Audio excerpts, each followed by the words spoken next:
एक समय था जब दुनिया आज जैसी नहीं हुआ करती थी।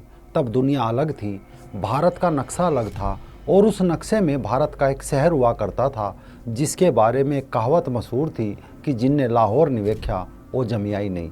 यानी जिसने लाहौर नहीं देखा उसका जन्म ही नहीं हुआ। ये वो दौर था जब लाहौर के डीएवी कॉलेज से भगत सिंह जैसे क्रांतिकारियों की फौज निकल रही थी। ये वो दौर था जब लाहौर की गलियों में सुबह सुबह मंदिरों की घंटियों की आवाज़ सुनाई देती थी, गुरुद्वारे से गुरबानी की आवाज़ आती थी तो जैन मंदिरों से मंगल दीवो, आर्य समाज के मंदिरों से वेद के मंत्र सुनाई देते थे। लेकिन धीरे धीरे नक्शे बदले, विचार बदले, मंदिर तोड़े गए, गुरुद्वारे तोड़े गए, जैन मंदिरों का विध्वंस हुआ और लाहौर सिर्फ अजान की आवाज़ से घुटता एक शहर बनकर रह गया। नमस्कार, मैं राजीव चौधरी। जब देश का विभाजन हुआ तो लाहौर में उन्मादी भीड़ ने माल रोड पर स्थित सर गंगाराम, जिन्हें आधुनिक लाहौर का जनक कहा जाता था, उनकी प्रतिमा पर हमला कर दिया। भीड़ ने मूर्ति को पत्थरों से मारा, चेहरे पर कालिक पोती और जूतों का हार पहनाने के लिए उस पर चढ़ गए। उन्मादी भीड़ से एक मुल्ला नीचे गिर गया, सर फट गया। लोग बोले अब क्या करें। तभी एक चिल्लाया कि इसे इलाज के लिए सर गंगाराम अस्पताल ले चलो। यानी जिनकी वो प्रतिमा तोड़ रहे थे उन्हीं के बनाए अस्पताल में जाकर जान बची। बहरहाल पाकिस्तान बना तो सबसे पहले नाम बदले। लाहौर की एक नई पहचान बनाने की कोशिश की, इस्लामिक पहचान। इतिहास मिटाया, लेकिन पिछले दिनों वहाँ बिल्कुल उल्टा और हैरान कर देने वाला बदलाव देखने को मिला। ये एक ऐसा मोड़ है जैसे कोई पुरानी किताब के पन्ने फिर से पलट रहा हो।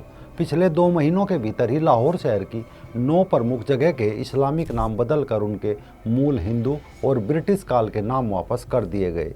यानी जो इस्लामपुरा अब फिर से कृष्णा नगर हो गया। बाबरी मस्जिद चौक अब जैन मंदिर चौक बन गया। बाकायदा सड़कों पर इस्लामपुरा की जगह कृष्णा नगर लिखा जा रहा है। सबसे दिलचस्प और रोचक बात यह है कि इस ऐतिहासिक फैसले पर किसी बड़े विरोध की खबर भी सामने नहीं आई। छुटमुट विरोध ही हुआ, ना ही किसी कट्टरपंथी संगठन ने कोई अभी तक मोर्चा खोला। सवाल बना कि दशकों तक जिन नामों को बदलने के लिए मौलानाओं ने संघर्ष किया था, आज उन्हें वापस लाने पर खामोशी क्यों है? आखिर ये बदलाव क्यों हुए और विरोध क्यों नहीं हो रहा है? और इससे आगे अब क्या होने वाला है? थोड़ा सा पीछे चलते हैं। 1947 में विभाजन के तुरंत बाद भारतीय उपमहाद्वीप में बंटवारे के दर्द ने अपनी एक अलग ही तस्वीर पेश की। इसके अलावा 1970 के दशक में जुल्फिकार अली भुट्टो के शासनकाल में और फिर 1980 के दशक में जनरल जियाउल हक के सैन्य शासन में पाकिस्तान में इस्लामीकरण की एक सुनियोजित नीति के तहत जगहों के नाम बदलने का सिलसिला अपने चरम पर पहुंच गया था। जियाउल हक के शासन को याद कीजिए, जब इस्लामीकरण सरकारी नीति बन गया था, उन्हीं दिनों लाहौर की गलियों के नाम बदलने का एक जुनून बन गया था। अकेले लाहौर में 58 सड़कों और गलियों के नाम बदले गए थे। यानी वो अपनी पुरानी पहचान मिटाकर नई पहचान लिख रहे थे। क्वींस रोड का नाम बदलकर फातिमा जिन्ना रोड किया गया। जेल रोड को अल्लामा इकबाल रोड, कृष्णा नगर को इस्लामपुरा, लक्ष्मी चौक को मौलाना जफर अली खान चौक और जैन मंदिर चौक को बाबरी मस्जिद चौक का नाम दे दिया गया। सरकारी कागजों में वे लोग नाम बदलकर खुश थे और मौलाना उर्दू भाषा में लिखे नए इस्लामिक नाम देखकर खुश थे। लेकिन लोगों की जुबान से ये नाम मिटा नहीं पाए। आज भी टेम्पो वाले जब सवारी को आवाज़ देते हैं तो वो मौलाना जफर अली खां चौक की बजाय लक्ष्मी चौक ही बोलते थे। एक बूढ़ा दुकानदार इस्लामपुरा की जगह कृष्णा नगर का रास्ता पूछता है। यानी शहर 2 जुबानों में जी रहा है, एक सरकारी कठोर और नई कागजी जुबान, दूसरी बोलचाल की पुरानी ऐतिहासिक बोलचाल और इतिहास की भाषा। यानी ये टकराव सिर्फ नामों तक सीमित नहीं रहा। 1992 में भारत में बाबरी मस्जिद के विध्वंस के बाद लाहौर में भी भीड़ ने प्रतिक्रिया में उसी जैन मंदिर को ढा दिया था जिसके नाम पर एक चौक बना था। लेकिन अब पाकिस्तान के पंजाब प्रांत की मुख्यमंत्री मरियम नवाज ने बड़ा फैसला लेते हुए इन बदली हुई जगह के नाम फिर से पुराने नामों पर रखने का फैसला किया और इस फैसले के तहत पिछले 2 महीनों में 9 जगह के नाम बदले गए। ब्रिटिश राज के दौरान 1930 के दशक में लाहौर के मिडिल वर्ग हिंदू इलाकों का विस्तार हो रहा था। यहीं पर कृष्णा नगर और संत नगर जैसी कॉलोनी बसाई जा रही थी। भगवान कृष्ण का एक भव्य मंदिर था जिससे उस इलाके का नाम कृष्णा नगर पड़ा। लेकिन बाद में कृष्णा नगर को इस्लामपुरा और संत नगर को सुन्नत नगर का नाम दे दिया गया। ये इलाका एक बार फिर से अपनी प्राचीन पहचान कृष्णनगर को वापस पा रहा है।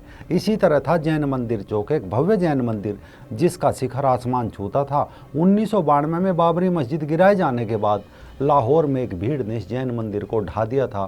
फिर सरकार ने उस चौक का नाम बदलकर बाबरी मस्जिद चौक कर दिया, लेकिन लोगों ने इस नाम को कभी स्वीकार नहीं किया। लाहौर के लिए हमेशा जैन मंदिर चौक ही रहा। अब 3 दशक बाद फिर से इसे जैन मंदिर चौक ही कर दिया गया। इसी तरह प्राचीन लाहौर में एक जगह थी लवकोट, जो भगवान श्री राम के पुत्र के नाम से थी। मान्यता है कि यहीं पर उनकी नगरी बसी थी। इसे भी बदलकर शाहदरा टाउन कर दिया था। अब फिर से इसे लवकोट कर दिया गया। इसी तरह अनारकली रोड का नाम बदला, उसे मौलवी अहमद अली रोड किया गया। अब फिर से इसे इसका पुराना नाम दिया गया और मौलवी अहमद अली रोड हटा दिया गया। ऐसे ही लाहौर में कभी गुलाब देवी नाम की एक हिंदू महिला थी, जिन्होंने अपनी याद में एक अस्पताल बनवाया था। गुलाब देवी अस्पताल लाहौर का एक प्रसिद्ध अस्पताल है। इसे भी बदलकर मोहल्ला करीम पार्क बना दिया था। फिर से वही पुरानी पहचान दी गई, यानी मोहल्ला करीम पार्क हटाकर फिर से गुलाब देवी कर दिया गया। इसी तरह अल्लामा इकबाल रोड फिर से गार्डन रोड कर दिया गया और सरफराज रोड का नाम बदलकर पुराना नाम फिर से क्वींस रोड कर दिया गया। भाटी गेट के पास के चौराहे को सिख साम्राज्य के महान शासक महाराजा रणजीत सिंह चौक कर दिया गया। सुन्नत नगर को फिर से संत नगर किया गया और मुस्तफ़ाबाद को धर्मपुरा, मौलाना जफर अली चौक को लक्ष्मी चौक, इन सभी जगह के पुराने नामों के बोर्ड हटा दिए गए। अब सवाल उठता है, आखिर ये बदलाव कब और कैसे हुआ? ये बदलाव कोई एकाएक नहीं हुआ। इसकी नींव रखी गई थी 19 मार्च 2026। इस दिन पाकिस्तान के पूर्व प्रधानमंत्री नवाज शरीफ की बेटी पंजाब की मुख्यमंत्री मरियम नवाज की अध्यक्षता में एक उच्च स्तरीय बैठक हुई थी। इस बैठक में Lahore heritage area revival project की मोहर लगाई गई थी। इस प्रोजेक्ट के तहत कई अहम फैसले लिए गए, जो सिर्फ नाम बदलने तक सीमित नहीं थे। सड़कों, गलियों और ऐतिहासिक कॉलेजों के मूल नाम को बहाल किया जाएगा। जैसे DAV दयानंद एंग्लो वैदिक कॉलेज को विभाजन के बाद गवर्नमेंट इस्लामिया कॉलेज किया गया था, अब दोबारा उसको उसकी पुरानी पहचान मिल जाने की उम्मीद जगी है। इसी मौके पर नवाज शरीफ ने कहा कि हमें यूरोप से सीखना चाहिए, जहां वे ऐतिहासिक नामों के साथ छेड़छाड़ नहीं करते। उनके अनुसार लाहौर के पुराने नाम उनके इतिहास का हिस्सा है, हमें उन्हें बदलना नहीं चाहिए बल्कि सहेजना है। वही मरियम नवाज का कहना है कि लाहौर का इतिहास ही उसकी पहचान है और पुराने नाम और इमारतें उसकी गवाह है। अब बात सबसे दिलचस्प हिस्से की, इस बदलाव पर प्रतिक्रिया क्या है या कोई विरोध क्यों नहीं हो रहा है? यानी आपको याद होगा, इससे पहले जब लाहौर के शादमान चौक का नाम बदलकर भगत सिंह चौक रखने की बात आई तो कितना बवाल मच गया था। कट्टरपंथी संगठनों ने मोर्चा खोल दिया था, व्यापारियों ने हड़ताल की धमकी दे दी थी, यहाँ तक कि हाई कोर्ट तक पहुँच गए थे। ऐसा नहीं है कि विरोध नहीं हो रहा है, छुटपुट विरोध हो रहा है, उसे दबाया भी जा रहा है। दरअसल कुछ लोगों का मानना है कि ये फैसला सिर्फ विरासत बचाने के लिए नहीं है, बल्कि इसके पीछे पाकिस्तान की राजनीतिक रणनीति है। वो अपनी सॉफ्ट इमेज बनाने का प्रयास कर रहा है। जब दुनिया में पाकिस्तान को लेकर कट्टरता की छवि आ रही है, तो ऐसे में उसे IMF से लोन भी नहीं मिल पा रहा है, तो वो चाहता है कि ऐसे अपनी सॉफ्ट छवि दिखाकर लाहौर के हिंदू सिख अतीत को बहाल करो और पाकिस्तान को एक सहिष्णु सांस्कृतिक सेक्युलर देश के रूप में पेश किया जाए।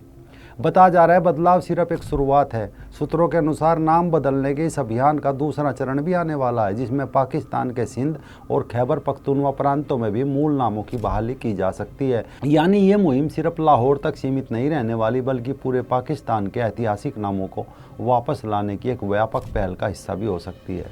अब इसमें देखना है कि क्या ये इतिहास को सहेजने के लिए बदलाव है या फिर पाकिस्तान की एक नई सोच की शुरुआत, या सिर्फ एक राजनीतिक हथकंडा।